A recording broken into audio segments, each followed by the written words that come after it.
कृष्ण आत्मा का मधुर पाठ दिखाया है जी। ज्ञान में मधुर पाठ दिखाया है। हाँ, और राम का कठोर पाठ दिखाया है। हाँ जी। और फिर शास्त्रों में जो इसके जस्ट ऑपोजिट दिखाया है। ज्ञान में विकराल रूपधारी दिखाया है कृष्ण को। मधुर पाठ दिखाया है। शास्त्रों में विरोधी पाठ दिखाया है। राम को हाँ, ये कहो कि राम को मर्यादा पुरुषोत्तम दिखाया है और कृष्ण को मर्यादाहीन दिखाया है।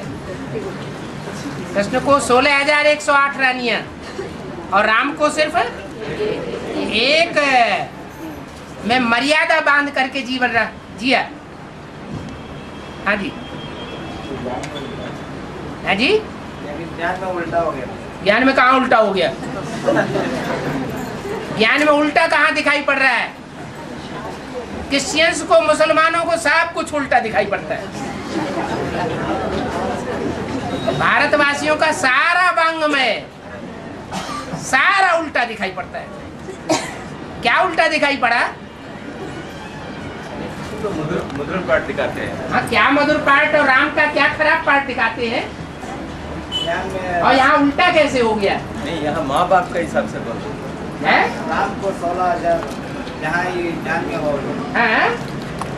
वो राम का पार्ट है या शिव का पार्ट है? तुम राम का देखते हो, देहदारी का देखते हो या शिव का देखते हो? हाँ? अरे तुम राम तो देहदारी है कि वो बेहद का रूहानी बाप है? हैं? राम बेहद का रूहानी बाप है? अरे राम तो जिस्मानी बाप है, सारी मनुष्य सृष्टि का जिस्मानी बाप। तुम किसको देखते हो? उसमें जो पार्ट बजाने वाला है, जो पतित पावन है, वो कौन सी आत्मा है? रूहानी बाप की आत्मा है ना। तो शिव को देखना चाहिए या शव को देखना चाहिए? आखिरी जन्म में वो शव हो जाता है या शिव बन करके रहता है? शव हो जाता है, पतित हो जाता है। बड़े से बड़े कामी कांटे में आकर मैं उसको बड़े से बड़ा फूल बनाता हूँ। तो फूल अंत समय का गायन है या आदि और मध्य का गायन है? अभी क्या कहेंगे? राम वाली आत्मा तो भी एकलव्य है ना? है? वो भी तो एकलव्य है ना? एकलव्य है। हाँ, एकलव्य है, वो तो ठीक बात है। यादगार तो रामकृष्ण एकलव्य की तो है, एक को प्यार करने वाली तो है, लेकिन पतित है या पावन है? क्या है? यादगार तो रामकृष्ण। आपका बात गलत बोल रहे हैं ना। जो साकार राम है वो तो एकलव्य है, एक को ही तो प्यार करेंगे। लेकिन पतित है या पावन है? 76 का पहले पतित है। पतित है ना। तो वही बात यहाँ आई सामने कि मर्यादा पुरुषोत्तम का जो पार्ट है वो राम वाली आत्मा नहीं बजाती है संगम युग में। क्या? त्रेता का जो राम बताया गया है, जिसको कहा फेलियर, वो राम वाली आत्मा नहीं है।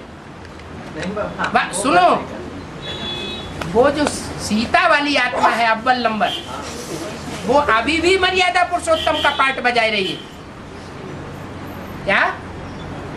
उसकी मर्यादा में एक के सिवाय और कोई दूसरा नहीं है।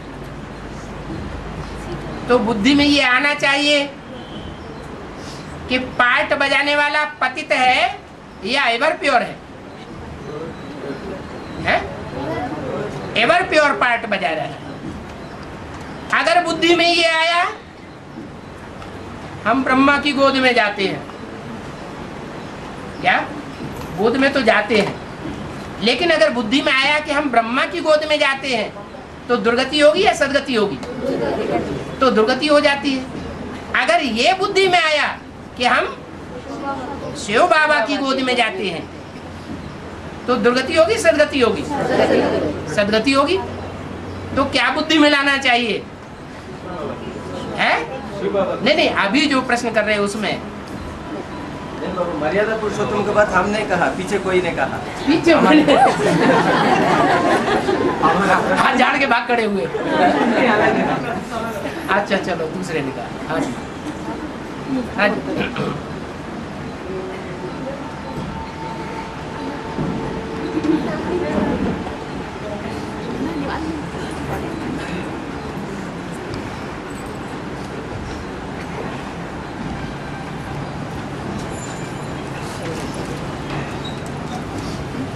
जी। बाबा, आप लोग स्कूल में पढ़ने जाते हैं तो अपना अपना जो पढ़ेगा बच्चा, और अगर नहीं पढ़ेगा तो वो फेल हो जाता है। लेकिन आपने एक कैसेट में बोला कि धतूरे रूपी बच्चों को अगर जो पंडा ले जाता है तो उसकी शिक्षा पंडा को भी मिलेगी।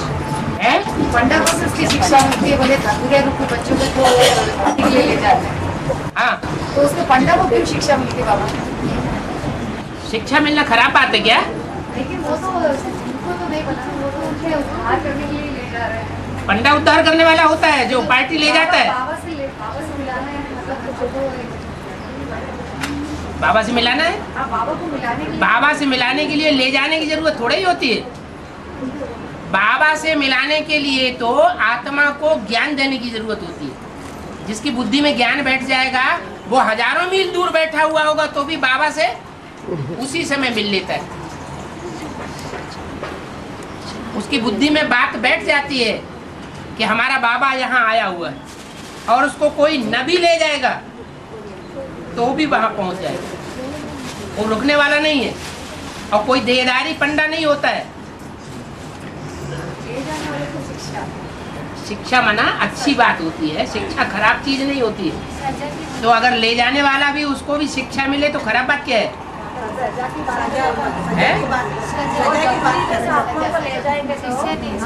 सजा मिलेगा ना, बोले माता जी। सजा सजा की बात करो ना, शिक्षा की बात नहीं। अगर कोई विकारी मनुष्यों को ले जाते हैं जिन्होंने बाप को पहचाना नहीं, और वहां ले गए और वहां जाकर के उन्होंने कुदृष्टि डाली, विकृत कर्म किया बाबा के घर में जाकर के, तो ले जाने वालों के ऊपर पाप नहीं चढ़ेगा? अहिल्या शूटिंग हो जाती है। अहिल्या। हाँ, सांप को ले गए, कहाँ ले आए, किसको ले आए? जो सांप जैसी आत्माएं हैं, कामी क्रोधी, ऐसी आत्माओं को पकड़ के ले आए। जानते भी हैं कि हाँ ये विकारी है, इन्होंने धारणा पूरी नहीं की है, फिर भी ले आए, तो पत्थर बुद्धि बनेंगे, माने उनको सजा मिल जाती है। कन्या और कुमारी में क्या अंतर है बाबा? कुमारी है सुकन्या है, कन्या है सुकुमारी है।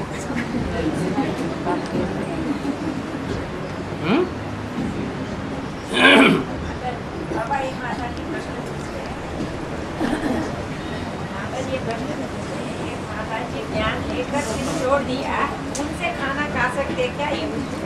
जिन्होंने ज्ञान लेकर के छोड़ दिया वो शूद्र बन गए या ब्राह्मण बने हुए? तो उनके हाथ का भोजन खाना चाहिए या नहीं खाना चाहिए? नहीं खाना चाहिए।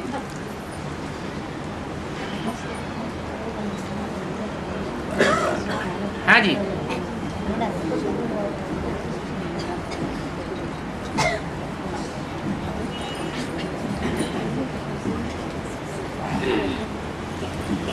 बाबा, एक कैसेट में बोला एक ही जन्म में पहचानते हैं, एक ही जन्म में भूल जाते हैं बाबू को। हाँ। यहाँ तक भूल जाती है, जगन्नाथ मंदिर में 2 भुजाएं थे, वो भी कट गए। हाँ। जब बहू तमोप्रधान बन जाती है हाँ। तो बाप को पूरा भूल जाता है। हाँ जी। जब तक भूल जाता है तब तक माला का मंटा खिसक जाता है। हाँ। जब तक दोबारा पहचानते हैं तब तक। हाँ, तब तक माला का मणका बन न सके। ये कैसे में ये भी बोला, जब वो सबसे ज्यादा प्रकृति से विनाश होता है ब्राह्मणों का, दुनिया का, हाँ। तो जब विनाश होते तो 8 ही बचेंगे बताया। हाँ। तो 8 बचेंगे तो वो सहयोग नहीं देंगे क्या? जो 8 बचेंगे वो भी नंबरवार बचेंगे, एक जैसे नहीं बचते हैं। और जहाँ तक सहयोग देने की बात है, वो 8 तो आदि से अंत तक अपनी शक्ति के अनुसार सहयोग देते हैं। लेकिन संगम युग में जैसे सहयोगिनी शक्ति मानी जाती है, जो माता बनाई जाती है पहली रचना, वो तो जीवन भर की जीवन संगिनी होती है ना। तो ज्यादा सहयोगी कौन माना जाता है?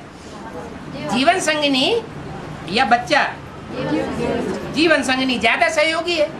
जो ज्यादा सहयोग देती है, ज्यादा जीवन भर रही है, जिसके लिए बोला है कि मेरे साथ रहने वाले बच्चे भी मेरे को नहीं पहचान पाते, वो भी तिरक जाते हैं। तो सहयोगी की बात है। जो विशेष सहयोगी हैं, कौन हुए विशेष सहयोगी? नारायण के, लक्ष्मी और जगदम्बा। एक लेफ्ट हैंड, एक राइट हैंड। भले पावरफुल ऐसे नहीं है जो आज से लेकर के अंत तक सहयोग देते रहे। थोड़ा थोड़ा सहयोग करने वाला भी आज से अंत तक सहयोगी बन सकता है या नहीं बन सकता है? बन सकता है। और एक ऐसा है जो सहयोग तो बहुत दिया, लेकिन आज से अंत तक सहयोग नहीं दे सका, क्योंकि पहचान की कमी रह गई। तो अष्ट देवों में ये अंतर है।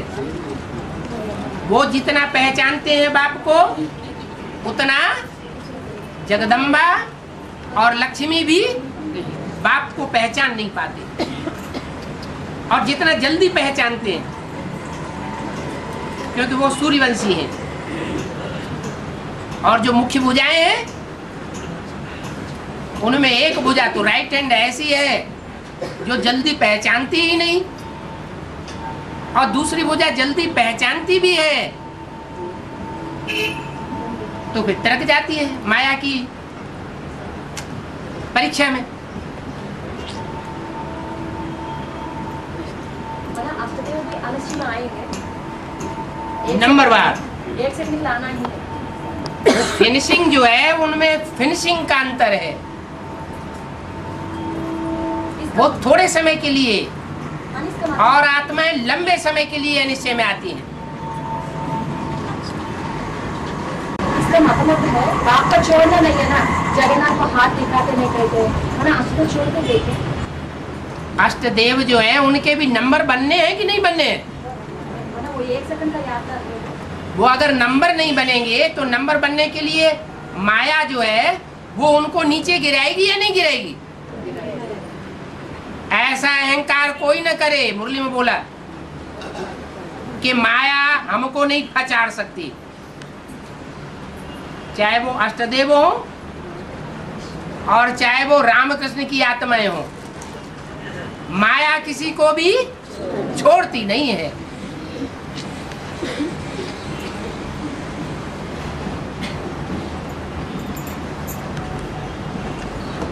और माया जो है ब्रह्मा को भी नहीं छोड़ते और शंकर सॉरी विष्णु को भी नहीं छोड़ते। शंकर जी को दाढ़ी, ये कौन सी मुरली में बोला गया शंकर की दाढ़ी हिलाई गई रे? हैं? सिर्फ दाढ़ी को ये कौन सी मुरली में बोला है? हैं? ये तो भक्ति मार्ग की कहावत है।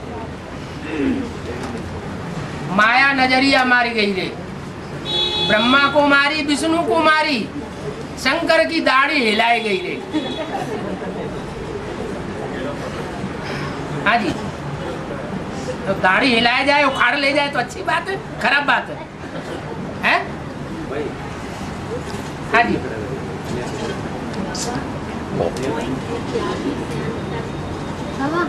हाँ। जो स्वयं संसार में प्रत्यक्ष होते हैं उनको कोई प्रत्यक्ष न करे, वो स्वयंभू है। फिर ये भी कहा गया है संशोष फादर। ऐसे क्यों कहा? वो जब जो मुख्य भुजाएं हैं वो भी सहयोगी बन करके नहीं रह पाती, टूट जाती है, तो फिर कौन उद्धार करता है? स्वयं। तो जब जो दो मुख्य भुजाएं हैं वो ही सहयोगी बन करके नहीं रह पाई, तो फिर वो स्वयं ही अपना सहयोग खुद ही करता है ना, कि कोई दूसरा करता है? इसलिए खुदा कहा जाता है। माने और आत्माएं हिम्मत हार जाती है माया के सामने। एक आत्मा ऐसी है जो अपने स्वरूप को जब पहचान लेती है तो वो हिम्मत हारने वाली नहीं है। हाँ जी, भले अकेली रह जाए, तो भी बाप क्या करेगा? हिम्मत बच्चे मदद बाप बनता है। हाँ जी।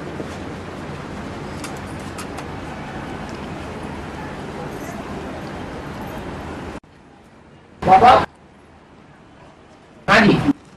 भारत का बहुत प्राचीन द्वादश ज्योतिर्लिंग यादगार है ना? हाँ जी। इसमें कई जगह में वो शिवलिंग है जलाधारी के अंदर दिखा है। इसका अर्थ क्या है बाबा? जलाधारी किसे कहा जाता है? हैं? ज्ञान जल को जलाधारी कहा जाता है। लिंग किसको कहा जाता है? अरे पूछते हो फिर जवाब भी जो पूछा जाए वो पूरी बात क्लियर भी तो करो। लिंग किसको कहा जाता है? लिंग शिव को कहा जाता है। तुम्हारे पास लिंग है कि नहीं है? तो तुम्हारा उसकी पूजा करते हो? है? तुम्हारे पास जो लिंग है उसको शिव कहेंगे? फिर तो यादगार है, इसका मतलब ऐसा कोई व्यक्तित्व है जो कल्याणकारी है, शिवलिंग रूप में भी कल्याणकारी है।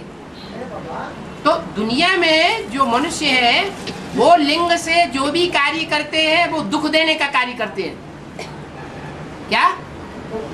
हाँ, लेकिन वो लिंग ऐसा है जिसमें शिव सुप्रीम सोल प्रवेश करता है, वो लिंग दुख नहीं देता, वो सुख ही देता है। ठीक है बाबा, लेकिन कई जगह में ऊपर दिखा है, जलाधारी से ऊपर दिखा है, जगह जलाधारी के अंदर दिखा है शिवलिंग का। तुम्हारा लिंग ऊपर नीचे होता है कि नहीं? है? तुम्हारा लिंग ऊपर नीचे होता है कि नहीं? अंदर होता है, बाहर होता है कि नहीं? तो दुख देता है कि नहीं? इसलिए तुमको शिव नहीं कहेंगे, उसको शिव कहा जाता है। शिव माने कल्याणकारी। वो अकल्याणकारी किसी हालत में, किसी कर्म में, किसी वाचा में, किसी वाइब्रेशन में नहीं हो सकता। ठीक है? सत्य गेट कौन ओपन करता बाबा? ब्रह्मा बाबा और ओम राधा। ओम राधे शरीर छोड़ गई? अभी है ओम राधे? है? फिर वो कैसे करेंगी? हाँ, वो किसी तन में प्रवेश करके नई दुनिया की, स्वर्ग की उद्घाटन का काम कर सकती है। कोई कन्या माताएं ऐसी निमित्त बनती हैं जिनमें मम्मा प्रवेश करती है और ब्रह्मा बाबा भी प्रवेश करते हैं। ब्रह्मा बाबा जिसमें प्रवेश करते हैं उसको जगदम्बा कहते हैं, और छोटी मम्मा जिसमें प्रवेश करते हैं वो छोटी माँ लक्ष्मी कही जाती है। जो भी राज परिवार होते हैं तो उनमें एक राजमाता होती है, एक राज लक्ष्मी होती है। ज्यादा ऊंचा पद किसको, पदवी किसको दी जाती है? राजमाता को। लेकिन सारा कारोबार कौन संभालती है? राजलक्ष्मी। तो जो नई दुनिया का संगठन बनेगा उसमें सारा कारोबार कौन संभालेगी? राजलक्ष्मी। उसमें संभालने की क्षमता है। लेकिन ऊंचे पद पर कौन आसीन होगी? राजमाता माने जगदम्बा। मानो ओम राधे वो तो शरीर छोड़ गई, लेकिन ओम राधे छोटी मम्मी में प्रवेश होती है और बड़ी माँ ब्रह्मा बड़ी माँ में माने जगदम्बा में प्रवेश होकर कार्य करता है। और समझ में? युगल दोनों युगल ज्ञान में चलते हैं ना, उनके घर में वे चित्र डाल सकते हैं। क्यों नहीं डाल सकते? किसने मना किया? चित्र जो युगल एडवांस में चलते हैं उनके घर में चित्र क्यों नहीं लगा सकते? सब चित्र डालते हैं ना, लक्ष्मी सब तो 5 चित्र डाल सकते हैं या लक्ष्मी नारायण एक ही चित्र। ये तो किसी ने आपको कंपल्सन किया नहीं, क्यों पूछ रहे हैं? किसी ने मना किया है चित्र लगाने के लिए? पूछ रहे हैं। क्यों पूछेंगे? हाँ जी, चित्र लगाइए। दोनों ज्ञान में चलते हैं, पति पत्नी एडवांस में भी चलते हैं। तो जो एडवांस के चित्र हैं उनको घर में लगाइए। हाँ जी। बाबा, एक कैसेट में बोला गया है शिकंडिक के बारे में। हाँ। और शिकंडिक जो है स्त्री का पार्ट भी बजाते हैं और पुरुष का पार्ट भी बजाते हैं। लेकिन रुद्रमाला का मणका में जो है जगदम्बा जो है नारी से लक्ष्मी नहीं बन पाई ना। हाँ, नहीं बन पाई। अभी क्या रिजल्ट आउट हो गया? नहीं, रुद्रमाला का आपने रिजल्ट कैसे आउट कर दिया? नहीं बाबा, रुद्रमाला का मणका है ना। रुद्रमाला का मणका है ना। नहीं मना, लक्ष्मी बन नहीं सकेगी, ऐसा पार्ट बजा जाती है। माया से पछाड़ खाने के बाद ऐसा पार्ट बजा जाती है जिससे वो नारी से लक्ष्मी का पद नहीं पाती। लेकिन लिंग चेंज होना अच्छी बात है क्या? ऐसा पूछा है। सुनो, चेंज होना अच्छी बात है तो तुम्हारा अगले जन्म में चेंज होगा कि नहीं? अच्छी बात है या खराब बात है? अरे अगले जन्म में, हर एक अगले जन्म में लिंग चेंज होता है या नहीं होता है? होता है तो अच्छी बात है, खराब बात है? अरे इसमें खराब बात क्या है? नहीं बाबा, हाँ, रुद्रमाला का मणका में जो स्त्री रूप में है। स्त्री रूप है तो खराब रूप है, अच्छा रूप है?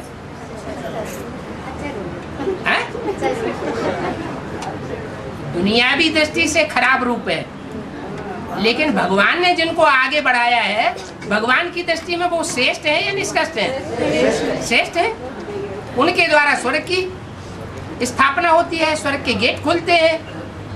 और जो दूसरे रूप हैं, उनके अपोजिट वाले, वो स्वर्ग के गेट खोलने के काबिल नहीं है। गेट आउट, तुम हटो यहाँ से।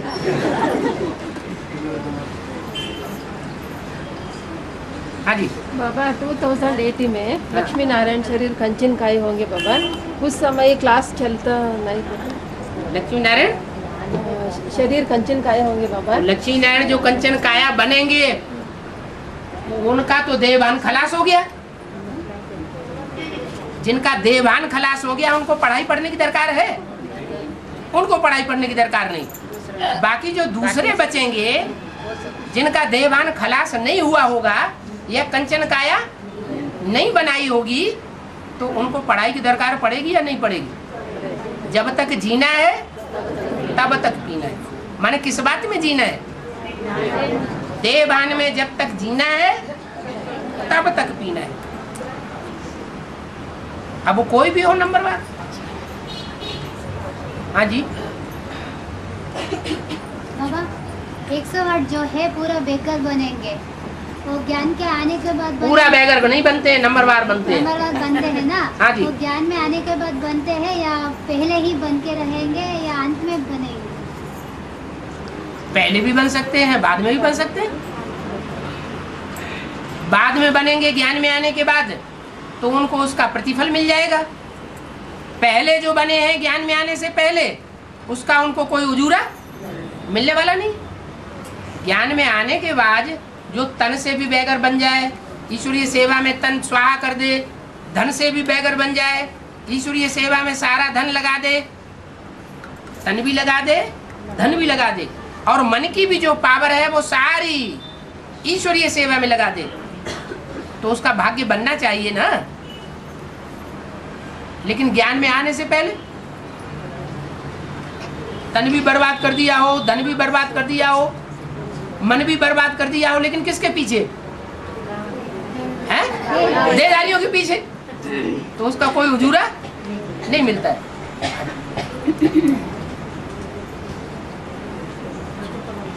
और बाबा, 8 जो है पूरा परिवार को सरेंडर करेंगे और 108 जो है स्वयं सरेंडर होंगे। इसका मतलब क्या है?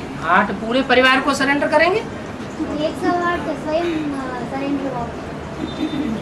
पूरा परिवार माने क्या?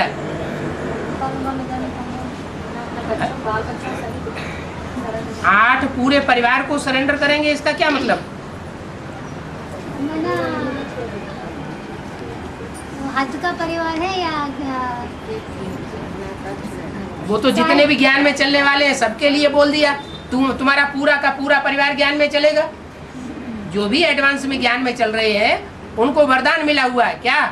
तुम्हारा पूरा का पूरा परिवार ज्ञान में चलेगा, तो सारे ही हो गए। अष्टरत्न की क्या, अष्टदेव की क्या बात है? हाँ, आगे चल के ऐसा ही होगा, यथा राजा तथा प्रजा।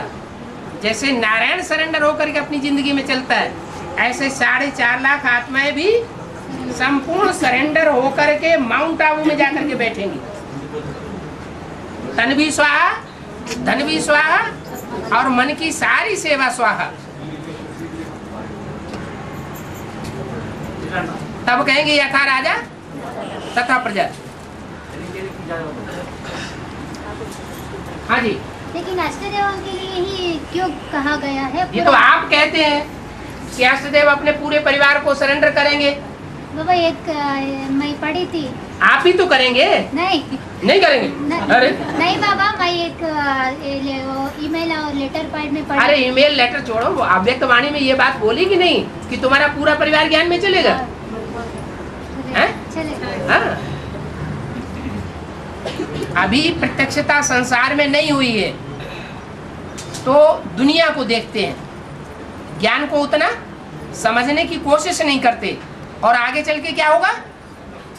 सारी दुनिया के सामने बाप प्रत्यक्ष हो जाएगा, तो उनको अंदर ये फखुर आवेगा ना, घर वालों को, कि हमने नहीं पहचाना, हमारे घर के अंदर ये आत्मा देखो कितनी श्रेष्ठ है, जिसने भगवान को पहचान लिया।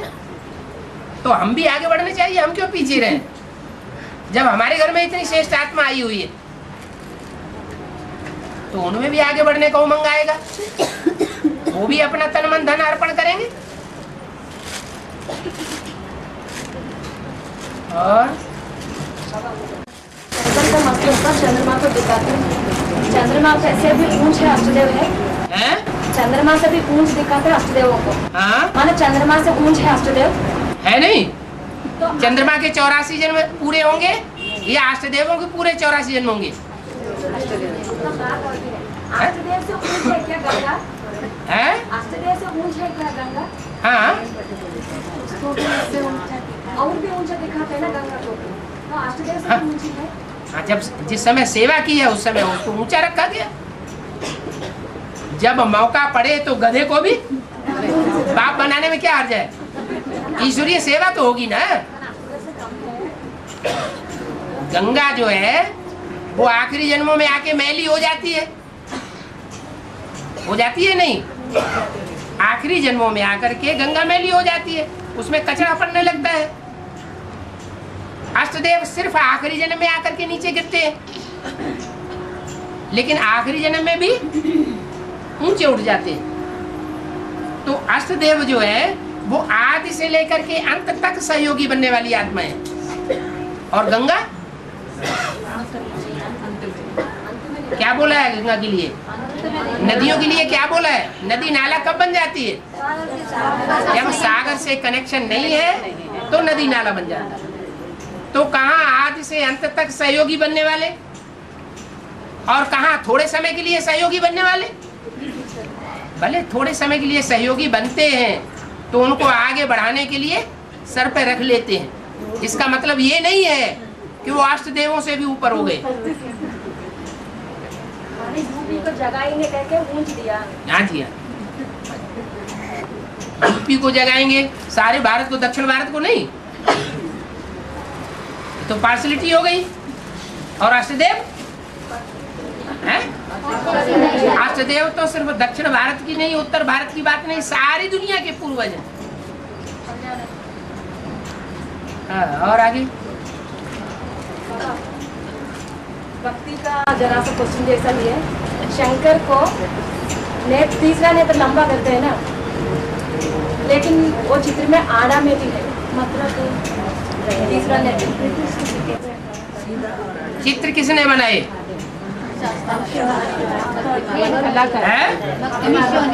भक्ति मार्ग के मनुष्यों ने बनाए ना। तो भक्ति मार्ग की मनुष्यों की जो भक्ति युक्त बुद्धि आई वो किसने दी? रावण ने दी। और रावण की मत पर चलने वाले जो चित्र बनाने वाले हैं, उनके चित्रों में हम बुद्धि लगाए तो हमारी बुद्धि का क्या हाल होगा? है? बताया ना, ये चित्र ढेर सारे बनाए हुए हैं। माया की मत पर मुरली में बोला ढेर के ढेर चित्र बनाए हुए। तो माया की मत पर माने रावण की मत पर बनाए गए ना, उनका मनन चिंतन हम क्यों करें? मुरली में तो बाबा ने ऐसा नहीं बोला। बोला? बाबा ने नहीं बोला कि वो तीसरा नेत्र खड़ा नहीं होता है, पड़ा हुआ होता है। इससे पहले पूछ ले भक्ति का है, बोलना है कि बोलना नहीं। इसलिए डर के सभी कोई नहीं पूछे, पता नहीं कैसा तीर मार देंगे। हम तीर मार देंगे? कैसा तीर मार देंगे? इसको पहले मारा ना ऐसा। ऐसा है? तीर किसको मारे जाते हैं, दुश्मनों को या दोस्तों को? है? क्या लगते हैं? किसी बच्चे को हंसते हंसते खेल में थप्पड़ मार दो तो वो हंसेगा कि रोएगा? या ये कहेगा हमको तीर मार दिया, मैं घायल हो गया? हंसते हंसते आंखों से पानी निकलेगा। हैं? तेज ज्यादा हो गए तो हंसेंगे लेकिन आंखों से पानी निकलेगा। नहीं, हंसते हंसते आंखों से पानी कम निकलता है, लेकिन रोते रोते ज्यादा निकलता है।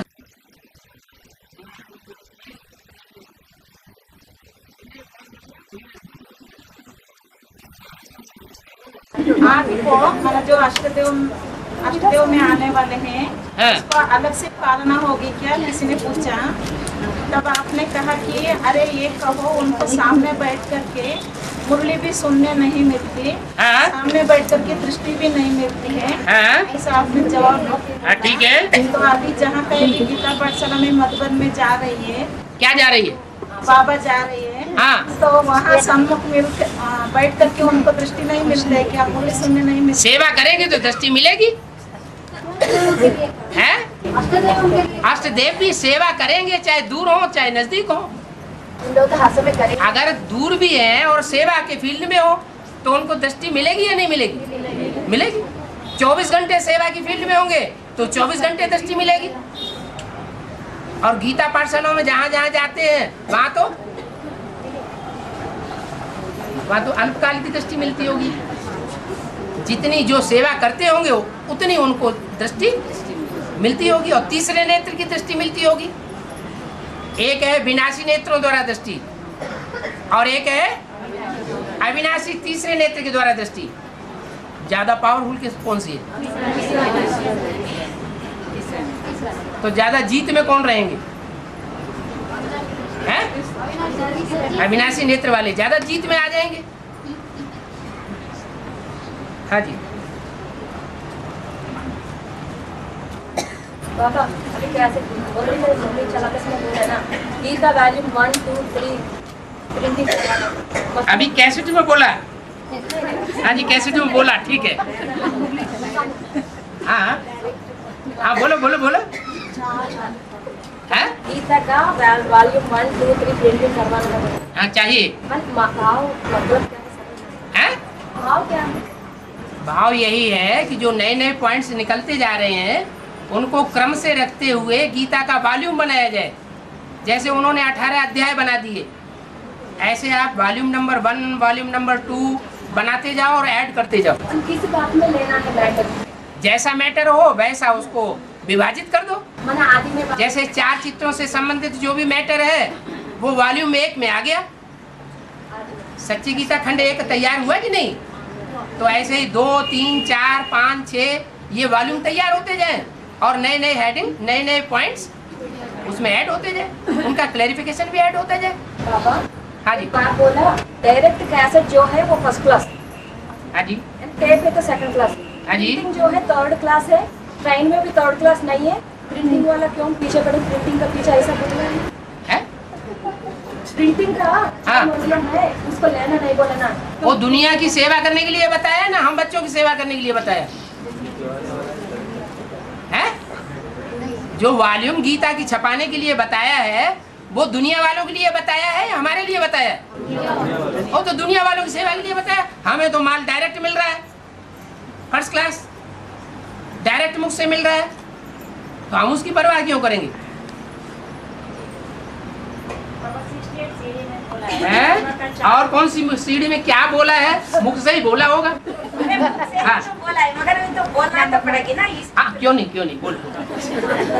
हाँ बोलो। आप बोलेंगे कि किस सीढ़ी में है, इसीलिए नहीं तो किस ऑडियो में है। ना हम तो कभी कहा ही नहीं किस सीढ़ी में है, किस उसमें है। अगर है तो ये कहेंगे सीढ़ी पेश करो, हाँ। का 4 वर्ण चित्र बनाओ। हाँ। चित्र लेकर के, गोला का चित्र लेकर के बोला है। हाँ। वो बना सकते हैं क्या? बनाओ, पहले अपने को बनाओ फिर चित्रों को बनाओ। नहीं, वो बाबा का चित्र लेकर बनाओ बोला, अपने को बनाओ ये नहीं बोला है। पहले अपने को बनाओ, क्या बनाओ? पहले ब्रह्मा कुमार कुमारी अपने को बनाओ। क्या? किसका कुमार कुमारी? ब्रह्मा कुमार कुमारी, वो भी सरेंडर, नॉन सरेंडर नहीं। और सरेंडर होने के बाद चांडाल नहीं। पहले अपने को बनाएंगे तभी तो कुछ बना सकेंगे, तभी तो रिजल्ट निकलेगा। कैसे ही निकल आएगा? अरे अरे हाँ ना तो करो। हाँ जी हाँ। बाबा, हाँ। हम बाबा का मुख से जो भी सुनते हैं पूरा कैच नहीं कर पाते, लेकिन बुक में लिख के बाद में पढ़ते हैं ना, वो भी थर्ड क्लास होता है। बाबा के मुख से जो कुछ निकलता है वो सीडी में और कैसेट में बार बार सुनने के लिए नहीं आता है। आता वो नहीं सुन सकते। प्रिंट किया हुआ ही पढ़ सकते हैं। नहीं बाबा, करंट नहीं रहता है, कोई हमें आना करंट नहीं आता है तो आजकल बैटरी निकली हुई है। पैसे हैं किसके लिए? ना पॉइंट्स लिख के नहीं पढ़ सकते हैं। लिख के नहीं पढ़, ये किसने मना किया कि लिख के नहीं पढ़ सकते हैं? बताया कि अगर डायरेक्ट मिलता है माल तो डायरेक्ट लेने में क्या हर्ज है? अगर डायरेक्ट नहीं भी मिलता है तो वीसीडी में देखो, सेकंड क्लास मिल जाएगा, और नहीं तो थर्ड क्लास। ये तो अपने अपने पुरुषार्थ के ऊपर है। नहीं बाबा, कोई को वो भी नहीं मिलता है ना। क्या नहीं मिलता है? घर में कैसेट लगा के, बांधेली माता जो है घर में कैसेट लगा के नहीं सुन सकते हैं। तब बांधेली हर समय बांधेली रहते हैं। बांधने वाला उनके सर के ऊपर सवार रहता है कि 24 घंटे है? और बांधेली है, ज्यादा ही बंधन महसूस होता है। कोई धर्म के काम पर ज्यादा ही कोई रोक लगाता है तो कोर्ट किस लिए बना हुआ है? ये कोर्ट किस लिए बने हुए हैं? कोर्ट में ये स्वतंत्रता है कि कोई भी किसी धर्म पर चल सकता है, कोई किसी को रोक नहीं सकता, किसी के ऊपर कोई दोषारोपण नहीं कर सकता, चरित्र के ऊपर कोई दोष उंगली नहीं उठा सकता। अगर पति ज्यादा उंगली उठाता है, ज्यादा बंधन डालता है तो कोर्ट में चढ़ जाओगी, हमको धार्मिक स्वतंत्रता नहीं देता। गलत बात है क्या? कोई गलत बात नहीं है? क्या हुआ? इतना नष्ट महापत्नी कौन है? आप तो हैं। मेरा पति ऐसा कुछ नहीं करता। आपको बहुत ज्यादा प्रश्न आते हैं। अभी आप ही तो बोला याद में अच्छा से बैठ के क्वेश्चन आएंगे, तो क्या करूं? ना स्टार्टिंग में याद में अच्छे से बैठना, अच्छा क्वेश्चन आता है बोले। याद में बैठे से ना? बैठा आ गए, मैं क्या करूं? अच्छे से याद माने अभी विचारी याद। अच्छे से याद मालूम किसे कहा जाता है? एक की याद, कोई दूसरे की याद ना आए, उसको कहते हैं अच्छे से याद। उसकी मालूम स्टेज क्या होगी, उसको कुछ भी पूछने की दरकार नहीं रहेगी। होते रहते, वो तो स्टेज आए नहीं हम लोग हैं, वो स्टेज तो आए नहीं ना कोई भी नहीं। जब तक जितना स्टेज है उतना स्टेज तक ही याद कर पाएंगे। तो स्टेज जो है जितना गुड़ डालेंगे उतनी स्टेज आएगी ना। तो गुड़ डालना माने तन मन धन अर्पण करना। बाबा 10th पढ़े तो 10th का ज्ञान रुको तो, तन मन धन अर्पण करना माने गुड़ डालना। गुड़ डालेंगे उतना ही मीठा होगा ना। जितना जिसने तन मन धन अर्पण में हुआ होगा उतना वो पक्का दर्पण बनेगा। दर्पण माने क्या बन जाएगा? ज्ञान का दर्पण बन जाएगा। इतना बड़ा ज्ञान का दर्पण बन जाएगा, उसे कुछ भी पूछने करने की दरकार नहीं रहेगी। आगे आ जाएंगे, आ जाएंगे। और अच्छा सरेंडर्ड की नहीं आएंगे, कुछ नॉन सरेंडर के आएंगे। बोले थे बताओ पहले सरेंडर के आएंगे कि पहले नॉन सरेंडर के? अरे पहले राज परिवार के घराने में आने वाले 16,000 मणके जो है वो सरेंडर बनेंगे कि नॉन सरेंडर बनेंगे? जो सरेंडर होंगे वो बनेंगे। एक होंगे दिखावटी के सरेंडर और अंदर से विरोधी, और दूसरे होते हैं दिखावा, कुछ भी नहीं करते लेकिन कोशिश करते हैं हम फुल सरेंडर होकर के दिखाएं। हाँ आगे क्या हुआ? किस बात से किस बात में चले मुझे ही समझ नहीं है बाबा। बात समझ नहीं आती अपने मतलब की कोई बात नहीं। मेरा पालनाम से दोगे हैं? मेरा पालनाम से किस बात में चलेगी? किस बात में चले गए? जो बात हो रही है उसी में चले गए। वही क्या है भूल गए अभी। हैं? वो बात किस बात में माना जो बाबा कहते हैं वो बात समझ में नहीं आती, स्मृति में नहीं आ रही। अच्छा अच्छा अच्छा चलो आगे चलो। हाँ। आगे प्रश्न पूछना या नहीं पूछना है? प्रश्न भी दो तरह से होते हैं और वो साबित भी हो जाते हैं। एक प्रश्न होता है जिज्ञासा शांत करने के लिए, अपनी भी जिज्ञासा शांत करने के लिए, क्योंकि हमें पता नहीं है, बच्चा बुद्धि होकर के पूछते हैं। और एक होता है डाउन करने के लिए। किसको डाउन करेंगे? जिसको मनुष्य समझेंगे उसको डाउन करेंगे, जिसको मनुष्य समझेंगे उसको छोड़ के भागेंगे, तलाक देंगे, जिसको भगवान समझेंगे उसको छोड़ के भागेंगे। सवाल ही पैदा नहीं होता। बाबा दुनिया में कोई भी बाबा को डाउन कर नहीं सकता है। वो तो ठीक बात है, वो तो सही बात है, कोई डाउन नहीं कर सकता, लेकिन कोशिश तो करते हैं। और तो बाबा हम बाबा से जो बाबा का सामने जब आते हैं, जो पूछना चाहते हैं वो पूछ नहीं सकते। हाँ। और दूसरी आ जाता है, इसका मतलब क्या है? क्या मतलब? कंसंट्रेशन सही नहीं है। जो बंदर होता है ना, और इधर देखता है फिर इधर देखता है, फिर फट से इधर देखता है। कौवे की भी ऐसी आदत होती है, अभी यूं देखेगा अभी यूं कर देगा। तो अब बाबा आया हुआ है बंदर से मंदिर लायक बनाने के लिए, तो बन जाएंगे, उम्मीद रखो। बाबा साधु सन्यासी मुनि ऋषि तपस्वी सारी एक ही कैटेगरी है? साधु मुनि ऋषि तपस्वी सारी एक ही कैटेगरी की। एक ही कैटेगरी माना एक ही क्वालिटी। साधु उनको कहा जाता है जो इंद्रियों की साधना करते हैं, लेकिन अपनी मन मत पर। यहाँ ब्राह्मणों की दुनिया में भी साधु हैं, वो भी इंद्रियों की साधना करते हैं। बाबा कहते हैं बल साथ में सो जाओ, अपनी जांच करो कि इंद्रियां धोखा तो नहीं देती। तो उनको साधु कहेंगे या सवाधु कहेंगे? अगर दिल के अंदर सफाई है तो उनको साधु ही कहा जाएगा ना। तो बेहद की दुनिया में भी ब्राह्मणों में साधु है और बाहर की दुनिया में भी साधु है, लेकिन वो साधु अपनी मनमत के आधार पर और मनुष्यों की मत पर के आधार पर साधु बनते हैं, और यहाँ श्रीमत के आधार पर साधु बनते हैं। और मुनि कहते हैं जो मनन चिंतन मंथन करता है, मन का उपयोग करता है। कोई भी कदम बढ़ाएंगे पहले मन में सोच लेंगे इस बात को, इस काम को बाबा पसंद करेगा या नहीं करेगा, उसके बाद कदम बढ़ाएंगे। तो मन का उपयोग किया ना, तो उसको कहेंगे मुनि। और क्या बताया? ऋषि। ऋषि माना जो अपनी इंद्रियों को पवित्र बनाने का पुरुषार्थ करते हैं, इंद्रियों को पवित्र बनाते हैं, माने पवित्र को ऋषि कहा जाता है। इसके आधार पर नाम पड़ा है भक्ति मार्ग में ऋषिकेश।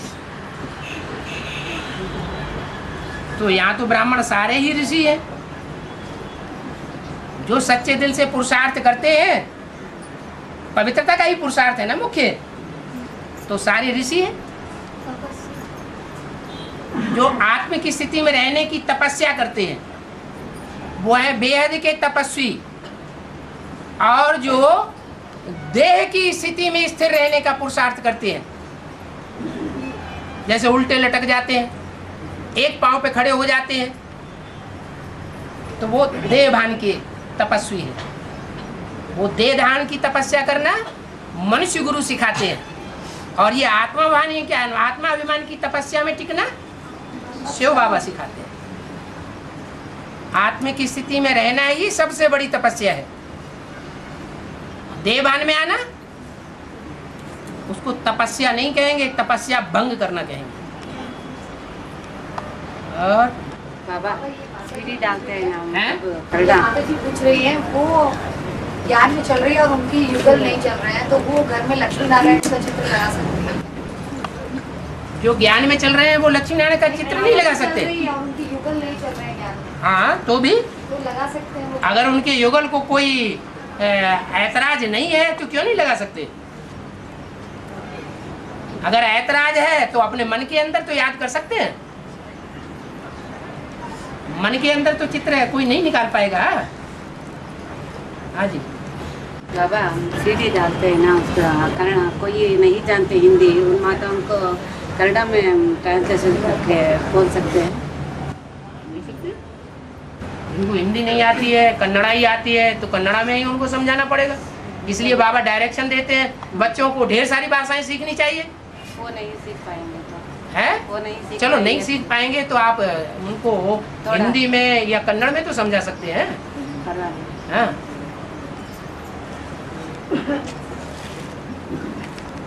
और केसर में बोला है ना, पतित दुनिया में कोई भी पावन नहीं रहते, और पावन दुनिया में कोई भी पतित नहीं रहते बराबर।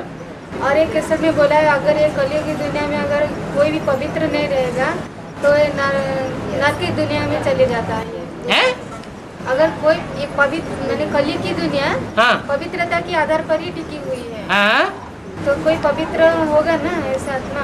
हाँ फिर कैसे बोला कोई भी पवित्र नहीं रहते पति दुनिया में। पवित्रता और अपवित्रता ये भी दोनों में परसेंटेज होता है या नहीं होता है? हैं? परसेंटेज तो होता है। तो परसेंटेज के आधार पर कोई आत्मा ऐसी है जो दूसरी दुनिया, बाहर की जो दुनिया के लोग हैं उनके मुकाबले कहीं बहुत पावन है, इसलिए दुनिया टिकी हुई है। वो अव्वल नंबर पवित्र है दुनिया के मुकाबले। बल पतित दुनिया है, पतित दुनिया में सब पतित है, ऐसा एक भी नहीं है जिसका मन अपवित्र संकल्प न चलाता हो। ऐसा एक भी नहीं है जिसकी दृष्टि कभी अपवित्र व्यभिचारी न बनती हो। लेकिन परसेंटेज वाले औरों की दृष्टि वृत्ति में ज्यादा व्यभिचार आता होगा, उनकी दृष्टि वृत्ति में व्यभिचार उतना नहीं आता होगा, और आता भी होगा तो उसको कंट्रोल करने की कोशिश करते होंगे। हाँ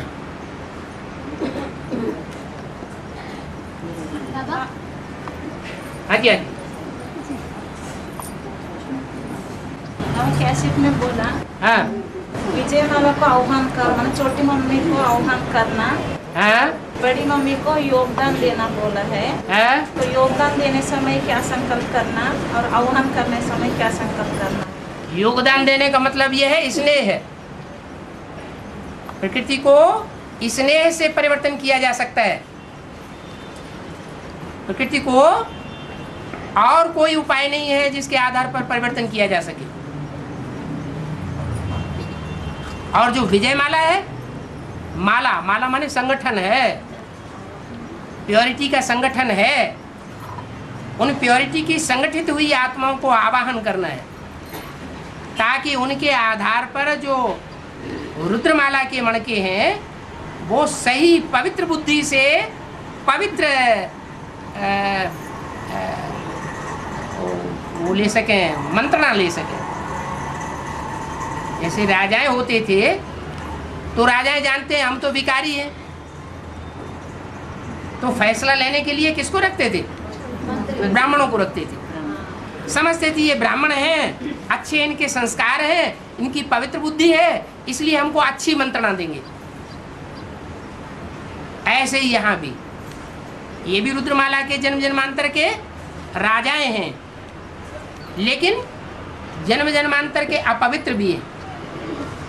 इसलिए बाबा ने बताया जो जन्म जन्मांतर की पवित्र आत्माएं हैं और पवित्र रह करके उन्होंने सहयोग भी दिया है, उन आत्माओं को आवाहन करो। उनका आवाहन करेंगे तो तुमको सफलता मिल जाएगी।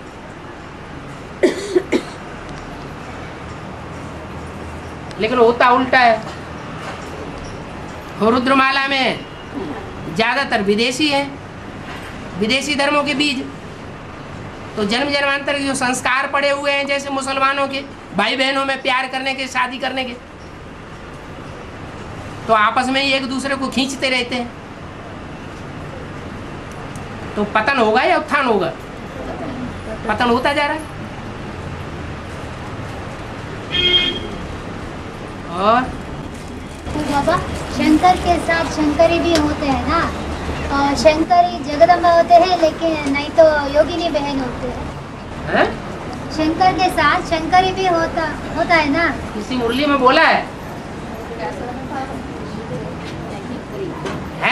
तो योगीश्वर के साथ योगीश्वर के साथ योगीश्वरी हो सकती है।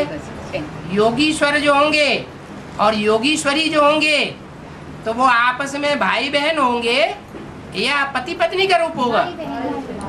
जब शंकर पार्वती के लिए ही मुरली में बोल दिया कि शंकर पार्वती को युगल मूर्त मणका नहीं कहेंगे, माने वो वर्तमान में अभी पति पत्नी के रूप में नहीं है। किस रूप में है? भाई बहन के रूप में। तो जो रुद्रमाला की आपस में भांति है, उनको किस रूप में देखना चाहिए? अगर स्त्री पुरुष चोला है तो भाई बहन के रूप हो सकते हैं, नहीं तो समझना चाहिए अंदर से ये भाई भाई है। रुद्रमाला के मणके आपस में क्या है? भाई भाई।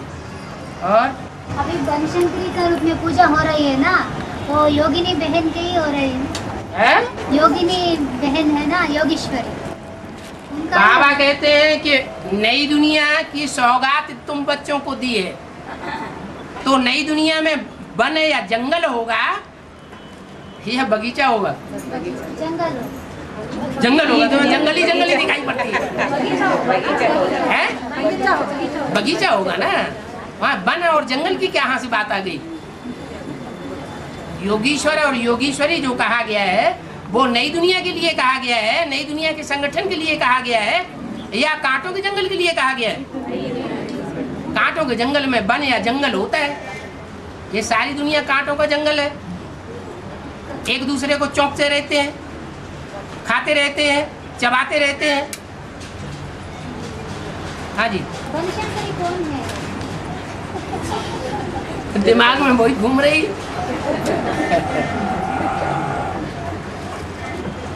जो जंगल में रहकर के पुरुषार्थ करती है उसको कहते हैं वन शंकरी। कांटों के जंगल में रहने की, पुरुषार्थ करने की आदि है। जैसे तुलसी दो तरह की होती है। कौन सी तुलसी? एक काली और एक गोरी। तो जो काली तुलसी है उसको घर में ला करके रख दो तो सूख जाएगी। क्या? काले पत्तों वाली जो तुलसी है वो घर में पनपेगी नहीं, और जंगल में ले जाके उसे आरोपण कर दो तो सरसब्ज हो जाएगी। तो उसको क्या कहेंगे? हैं? बनशंकरी। शंकर जी कहाँ रहते हैं? घर बना के रहते हैं या जंगल में, पहाड़ों पर रहते हैं? जंगल में। वो जंगल ही वो जंगल।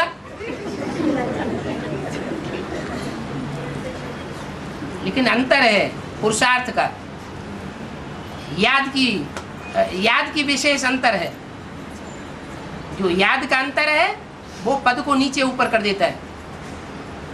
भले कांटों के जंगल में रहें, भले कीचड़ के अंदर रहें, लेकिन कीचड़ में रहते हुए भी मन बुद्धि ऊंची स्टेज में होनी चाहिए, उपराम होनी चाहिए।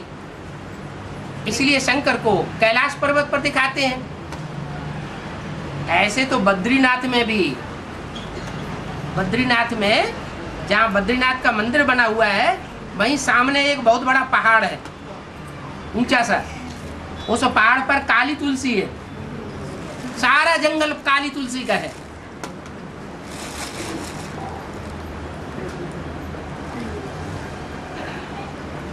तो उसको क्या कहेंगे? है बनशंकरी। लेकिन पूजा इतनी पूजा होती है, लेकिन पूजा इतनी पूजा होती है, महिमा पूजा गायन। काली तुलसी की नहीं, बनशंकरी की।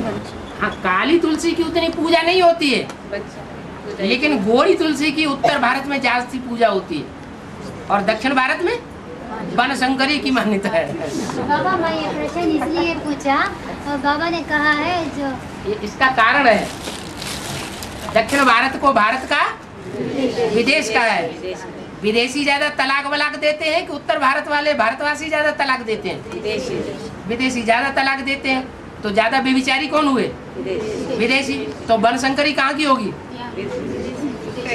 इसलिए काली तुलसी हो गई और वो गोरी तुलसी है, माना वो घरग्रस्त में रहती है और वो घरग्रस्त पक्का बना के नहीं रह पाती, उसे फिर भी कांटों के जंगल में रहना।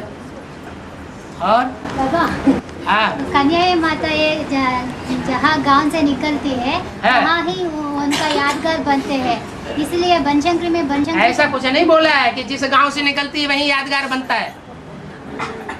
ऐसे बहुत से गांव हैं जहाँ ढेर सारी देवियों के मंदिर है, तो क्या वो देवियां उन गांव में जाकर के उन देवियों ने पाठ बजाए? पार्वती के मंदिर हैं, लक्ष्मी के मंदिर हैं, गांव गांव में बने हुए, तो हर गांव में जाकर के लक्ष्मी ने पाठ बजाया होगा क्या? ये तो यादगार बना दी है। लेकिन ये बात ठीक नहीं है ना? है जी। और बाबा, भारत इतना पावरफुल है फिर भी विदेशियों की गुलाम क्यों हो गई है? और स्वतंत्र भी है, स्वतंत्र भी हुआ है, लेकिन विदेशियों की जनसंख्या यहाँ ज़्यादा क्यों है? इसीलिए ज़्यादा है कि कहते हैं स्वतंत्र हो गए, लेकिन असली स्वतंत्रता धारण नहीं की है। जो गांधी बापूजी हैं भ्रष्टाचारी गवर्नमेंट के, उन्होंने जो स्वतंत्रता सिखाई है वो स्वतंत्रता को जानते हैं। जो असली स्वतंत्रता है, जो बापूजी सिखाए रहे हैं, वो स्वतंत्रता में नहीं टिकते हैं, इसलिए बंधन में। और विदेशी ज्यादा बंधन में बांधते चले जा रहे हैं। तो भारत मुकाबला क्यों नहीं करता? बता तो दिया कि जो भारतवासी हैं वो सच्ची स्वतंत्रता के उपासक नहीं हैं, क्योंकि जानकार नहीं है।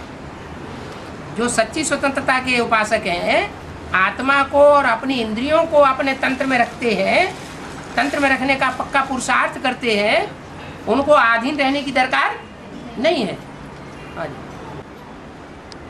बाबा बोल रहे तुलसी वैष्णवी देवी होते हैं। हाँ, हैं?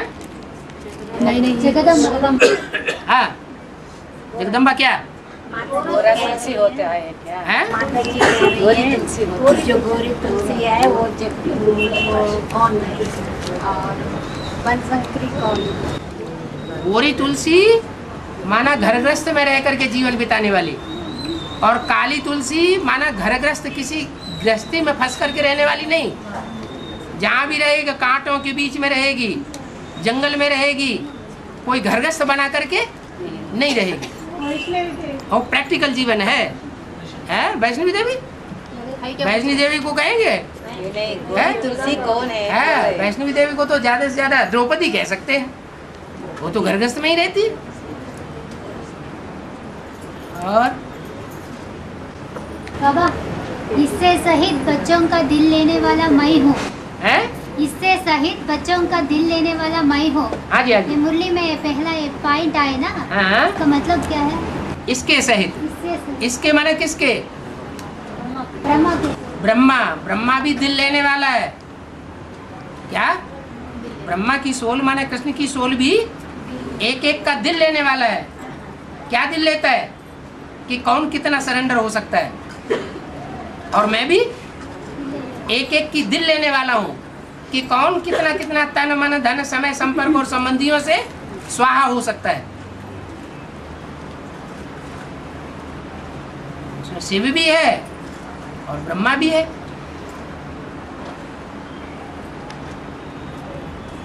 दोनों ही तौलने वाले हैं।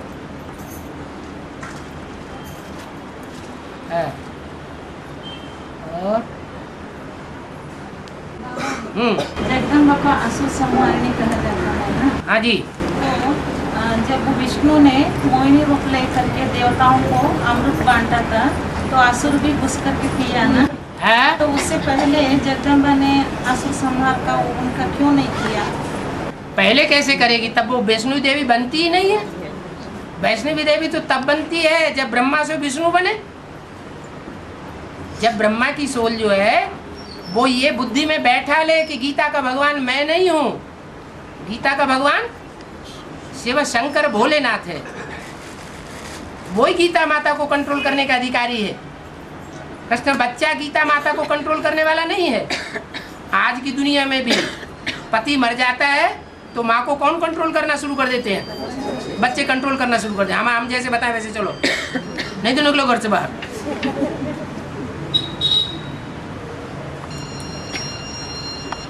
और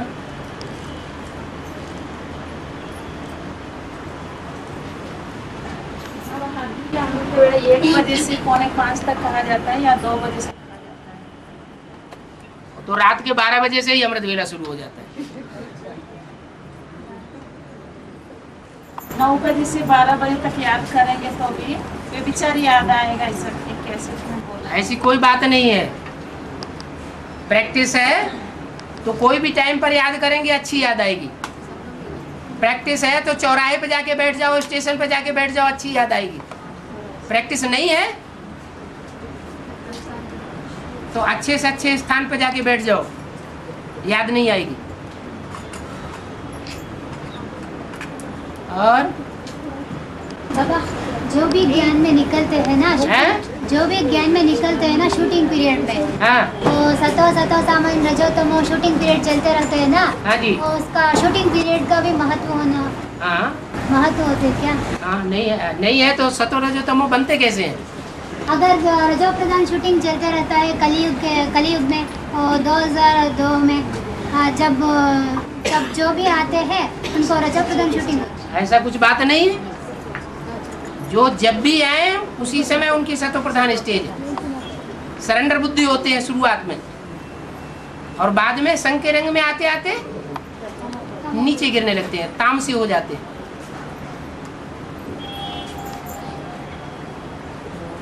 बाबा जैसा आदि में गीता का क्लैरिफिकेशन दिया, अंत में बोले थे ना, हाँ जी, मतलब भक्ति का गीता है, भक्ति का गीता, मुरली की गीता ही, मुरली की गीता जो है वो सच्ची गीता है, और उसमें सच्चा क्लैरिफिकेशन है। किसका? जो मुरली में जो कुछ बोला है उसमें किसका क्लैरिफिकेशन सच्चा दिया है?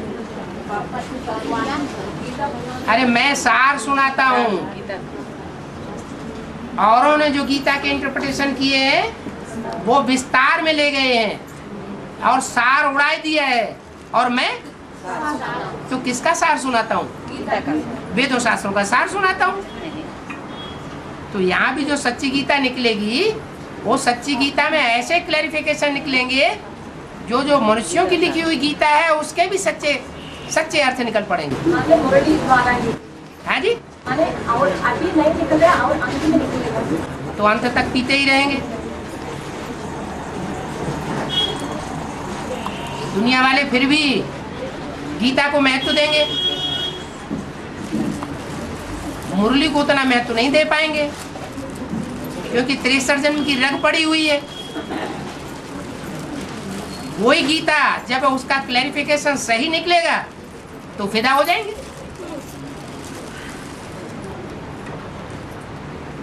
और हाँ जी, राजा दुश्मन और रानी शकुंतला जिसका संतान है भारत, उनके नाम पर भारत पड़ा।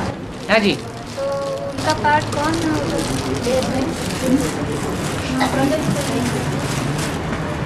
पाठ बजाने वाला? दुष्यंत और उसकी पत्नी का नाम था शकुंतला। दुष्यंत माने दोषों का अंत करने वाला, पापों का अंत करने वाला।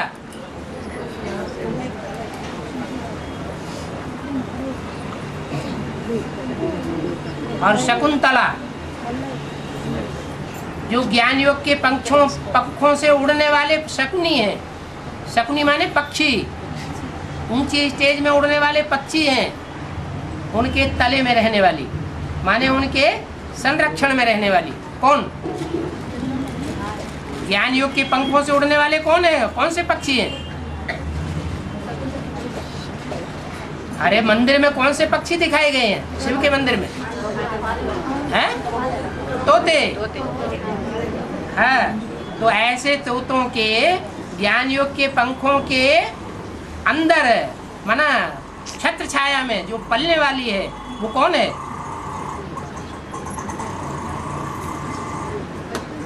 शकुंतला। हाँ जी, वैष्णो देवी। वो आदि से अंत तक पलती है। जगदम्बा आदि से अंत तक नहीं पलती। हाँ जी। और उनकी संतान भारत। हाँ जी, हाँ जी, भारत की संतान भारत।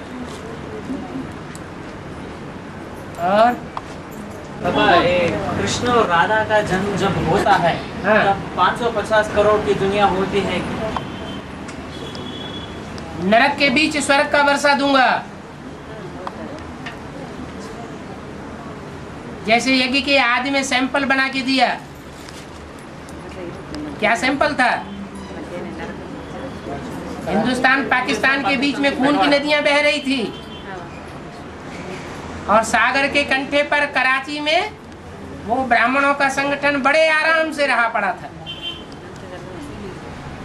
तो नरक के बीच स्वर्ग का सैंपल बन गया।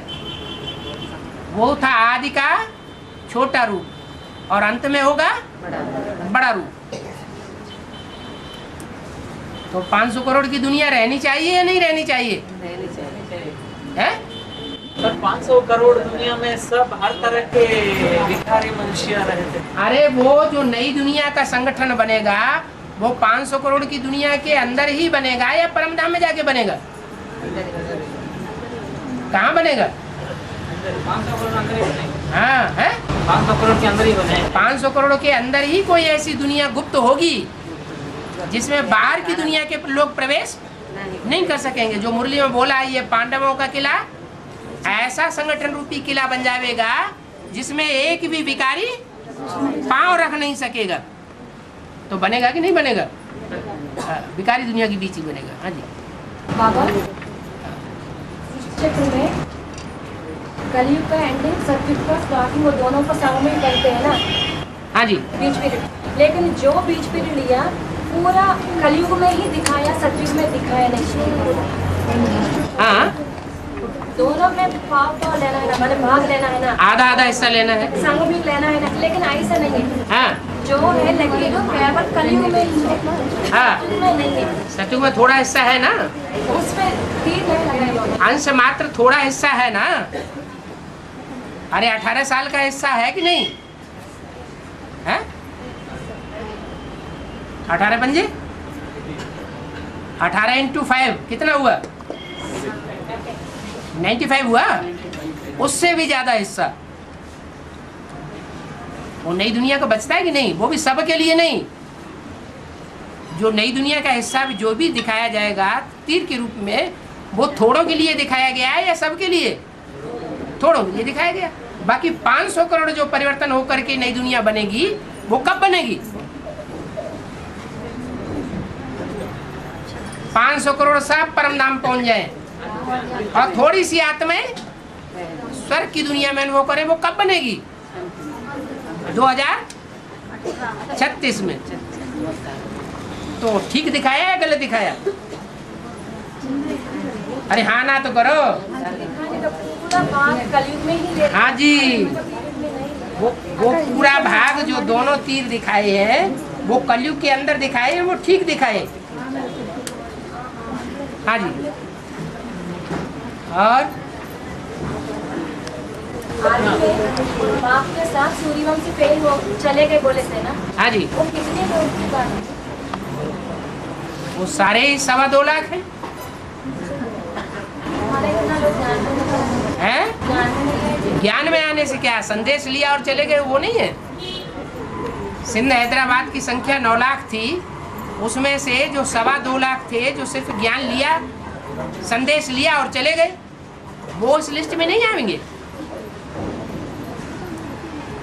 संदेश लेने वाले प्रजा बनेंगे या नहीं बनेंगे? तो बस वो भी आ गए।